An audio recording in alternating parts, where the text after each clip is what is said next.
2013 में जापान के एक 60 साल के ट्रक ड्राइवर को यह मालूम चलता है कि 1953 में जब उसका जन्म हुआ था टोक्यो हॉस्पिटल में एक्सीडेंटली किसी दूसरे बच्चे के साथ में इसको स्विच कर दिया था। मतलब कि ये किसी और दूसरे बच्चे के साथ में बदली हो गया था, जिसके बाद में हुआ ये कि ये गरीब परिवार को दे दिया गया, जबकि इसके असली माँ बाप रियल इस्टेट कंपनी के मालिक हुआ करते थे। और वो जो बच्चा उस गरीब परिवार वाले का था वो चला गया रियल इस्टेट कंपनी के मालिक के पास में। तो ये हुआ कि वहाँ पे फिल्म बन गई और वो तो हो गया अमीर, ये हो गया गरीब। जिसके बाद में जब इसे मालूम चला तो इसने अदालत में जाके गुहार लगाई कि भैया मुझे कंपनसेशन चाहिए, मैं कुछ नहीं जानता।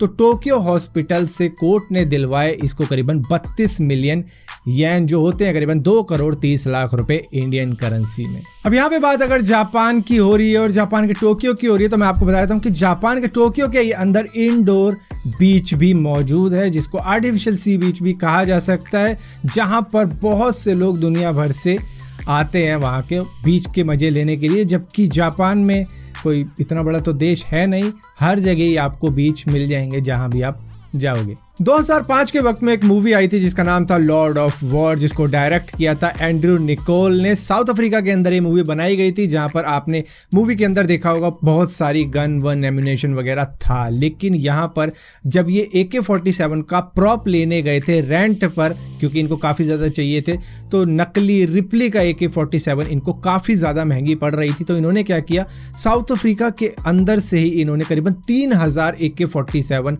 कोड़ियों के भाव पर ले ली, जहां पर इन्होंने उसको यूज़ करके उसके बाद में रीसेल कर दिया था, जिससे कि इनको फ़ायदा हो गया था। मतलब नकली अगर रेंट पे लेते तो काफ़ी ज़्यादा घाटा हो जाता। तो इन्होंने 3000 AK-47 असली ही खरीद के बेच दी थी, जहां पर डायरेक्टर को ऐसा लग रहा था कि मैं आर्म्स डीलर बन चुका हूं। इसी के साथ साथ इन्होंने चेक रिपब्लिक से करीबन 50 टैंक भी रेंट पर लिए थे, जहां पर इनको एक डेडलाइन दे दी गई थी कि दिसंबर तक दे देना, क्योंकि बाद में ये हमें लीबिया को बेचनी है। विटामिन डी की हमारे शरीर को काफ़ी ज़्यादा ज़रूरत होती है, जिसकी वजह से डॉक्टर भी कहते हैं कि सूरज की धूप हर दिन लेनी चाहिए, जिससे कि आपको कभी भी विटामिन डी डेफिशिएंसी नहीं होगी। जिनको विटामिन डी डेफिशिएंसी हो जाती है उनको कई तरीके की बीमारियां लग जाती है, और उनको नहीं लगती जिनके अंदर विटामिन डी की कमी नहीं होती, क्योंकि उनका इम्यूनिटी सिस्टम काफ़ी ज़्यादा बढ़िया रहता है। लेकिन हमारे पृथ्वी के 2 पोल ऐसे हैं जिसको हम नॉर्थ पोल और साउथ पोल के नाम से जानते हैं, जहाँ पर 6 महीने धूप पड़ती है, 6 महीने धूप नहीं पड़ती। और जो भी कंट्री आती है इसके आसपास में और वहाँ पे लोग रहते हैं, तो उनके अंदर विटामिन डी डेफिशिएंसी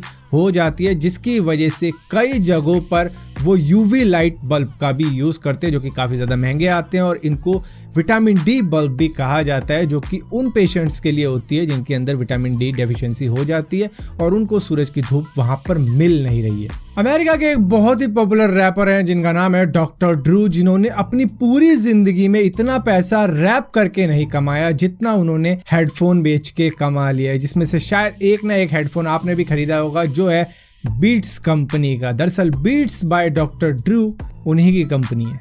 आप में से बहुत लोगों को ये बात जानकर हैरानी हो जाएगी कि मिडल ईस्ट ही नहीं बल्कि इंडिया के अंदर भी, जी हाँ, इंडिया के गुजरात के अंदर भी एक वक्त ऐसा हुआ करता था जब चीता को ट्रेंड किया जाता था। राजा महाराजा इसको यूज किया करते थे उनके शिकार के वक्त में, जहाँ पर चीता उनके लिए शिकार करके लाता था। तो उसके बाद में उसकी स्किन विस्किन उतार के पहन लिया करते थे खुद, और बाकी का जो खाना पीना होता था वो चीता को भी दिया जाता था और खुद भी खाया करते थे। एक फोटोशॉप के बहुत ही कमाल के आर्टिस्ट हैं जिनका नाम है मिशेल स्पेल्डिंग, जिन्होंने बहुत सी फोटो को रिस्टोर किया, जो कि आप सोच भी नहीं सकते कि ये रिस्टोर की जा सकती हैं। जिस तरीके से आप ये फोटो देख रहे हो कि आपको लगता है रिस्टोर की जा सकती है, लेकिन इन्होंने इसको भी रिस्टोर करके दिखाया। और इसी तरीके की एक लंबी चौड़ी लिस्ट है जो कि इन्होंने कई लोगों के लिए रिस्टोर करके दी, वो भी फ्री ऑफ कॉस्ट, जिनमें कई बार तो 20-20 घंटे भी लगे उनको रिस्टोर करने में। आप में से अगर किसी से भी पूछा जाए कि दुनिया की 3 पॉपुलर ड्रिंक्स के बारे में बताओ वो कौन कौन सी है, तो शायद आप में से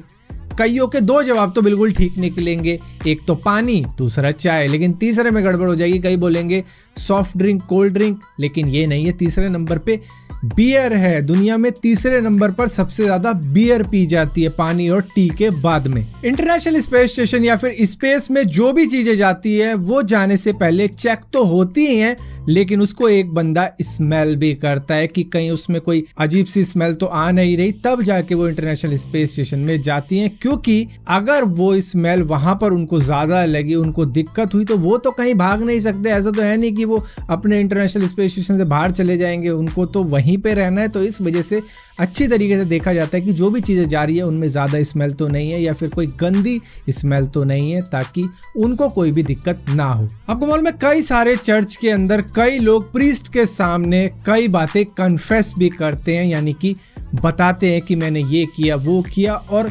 कैथोलिक लॉ के आधार पर उनके जो सीक्रेट होते हैं वो सीक्रेट ही रहते हैं और वो किसी से शेयर नहीं किए जाते हैं। यहाँ तक कि अगर कोई क्रिमिनल भी वहाँ पर आ जाए और ये कह दे कि मैंने कई सारे मर्डर किए हैं, इसका मर्डर उसका मर्डर, तो भी उसका सीक्रेट प्रोटेक्टेड रहेगा कैथोलिक लॉ की वजह से। आप में से बहुत से लोगों को एक बात मालूम नहीं होगी कि एक एप्लीकेशन है जिसको डॉक्टर का इंस्टाग्राम और इंस्टाग्राम फॉर डॉक्टर भी कहा जाता है, जो है फिगर 1। यहाँ पे मेडिकल स्टूडेंट, डॉक्टर कई सारी इमेजेस शेयर करते हैं जो कि मेडिकल इमेजेस होती हैं, जो कि हमारे लिए इतने ज़्यादा यूज़फुल नहीं होती, लेकिन उनकी स्टडी और रिसर्च के लिए काफ़ी ज़्यादा यूज़फुल होती है।